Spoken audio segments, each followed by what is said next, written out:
Les formes familiales représentent 16% de l'ensemble des cancers de la prostate. Dans 84% des cas, le cancer est dit sporadique, ce qui signifie qu'il n'existe qu'une personne atteinte dans la famille. Dans 11% des cas, 2 hommes présentent un cancer de la prostate dans la même famille. Dans cette situation, ces cancers sont considérés comme familiaux mais non héréditaires. Lorsque 3 hommes ou plus sont atteints d'un cancer de la prostate au sein de la même famille, il s'agit alors de cancers héréditaires. Ces cas de figure représentent 5% de l'ensemble des cancers de la prostate. Depuis le XIXe siècle, la question de l'hérédité au sein des cancers a été soulevée. Dès 1866, le docteur Broca publie son traité des tumeurs dans lequel il évoque le cas de son assistante décédée précocement d'un cancer du sein. Le docteur Broca mentionne alors des formes précoces du cancer du sein dans certaines familles. Près d'un siècle plus tard, le docteur Morganti publie la première étude sur le cancer de prostate dit familial, avec un risque relatif atteignant 11 en présence de la combinaison de certains critères. Ce n'est cependant pas avant l'analyse scientifique de Carter, basée sur l'âge et le nombre des cas au sein d'une même famille, qu'une approche rigoureuse du rôle de l'hérédité dans le cancer de la prostate a été fermement établie.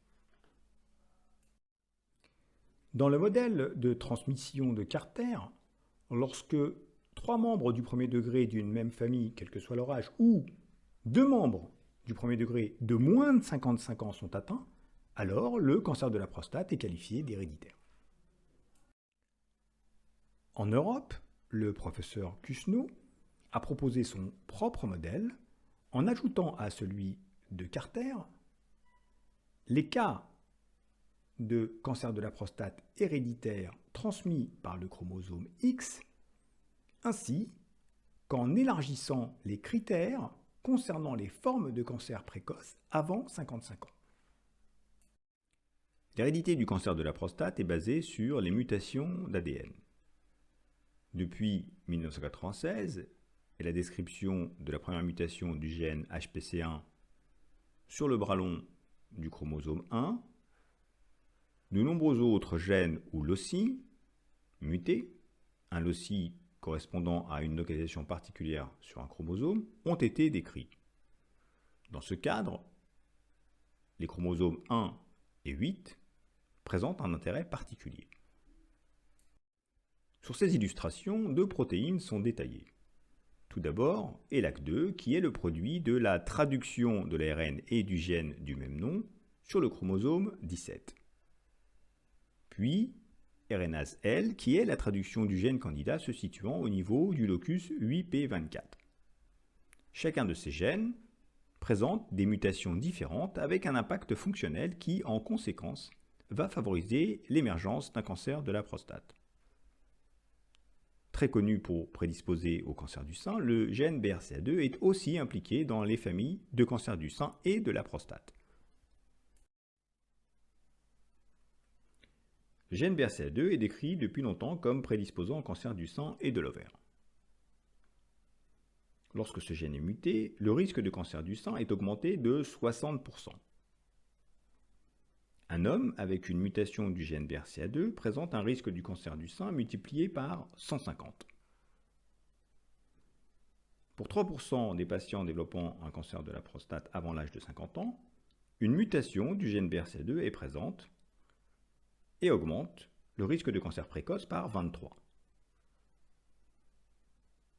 Lorsqu'une mutation du gène BRCA2 est découverte au sein d'une famille, une consultation d'oncogénétique ainsi qu'un dépistage de mutations du gène BRCA2 sont fortement recommandés pour les membres du premier mais aussi du second degré. À l'instar du gène BRCA2, d'autres gènes prédisposent à un risque de cancer associé. Pour exemple, le gène CAPPB sur le bras court du chromosome 1 est suspecté de prédisposer dans une même famille au cancer de la prostate chez les hommes et cérébral chez les femmes. De nombreuses publications scientifiques ont confirmé l'impact de l'hérédité sur le développement précoce du cancer de la prostate. Cependant, le caractère héréditaire du cancer prostatique n'a pas d'impact sur le mode de présentation clinique de la maladie. En effet, lorsqu'il est héréditaire, le cancer de la prostate n'est ni plus agressif, ni de plus mauvais pronostic. Un autre aspect du caractère génétique d'un cancer est le résultat de ce qu'il convient d'appeler la susceptibilité génétique, résultant des variations des bases A, T, C et G au sein des séquences d'ADN.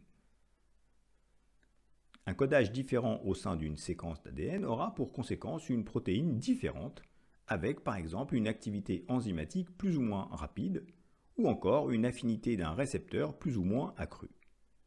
Sur le long terme, cette différence de fonctionnement cellulaire favorisera le développement, voire la progression d'un cancer déjà existant.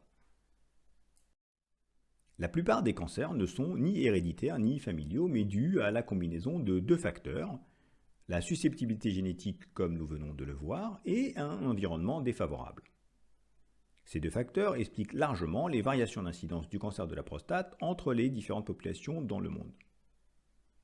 Avec 5 à 25 hommes atteints d'un cancer de la prostate sur 100 000, les Asiatiques d'Extrême-Orient sont relativement protégés de la maladie, alors que les Afro-Américains payent le plus lourd tribut avec des incidences dépassant les 200 pour 100 000 hommes atteints. Sur cette map monde, il est facile de voir les variations d'incidence entre les différentes populations et régions du monde, non seulement liées au patrimoine génétique de ces populations, mais aussi à leurs différents modes de vie. Pour exemple, les Japonais vivant au Japon ont moins de cancer de la prostate que les Japonais nés au Japon, puis ayant migré à Hawaï depuis des décennies avec un mode de vie occidentalisé.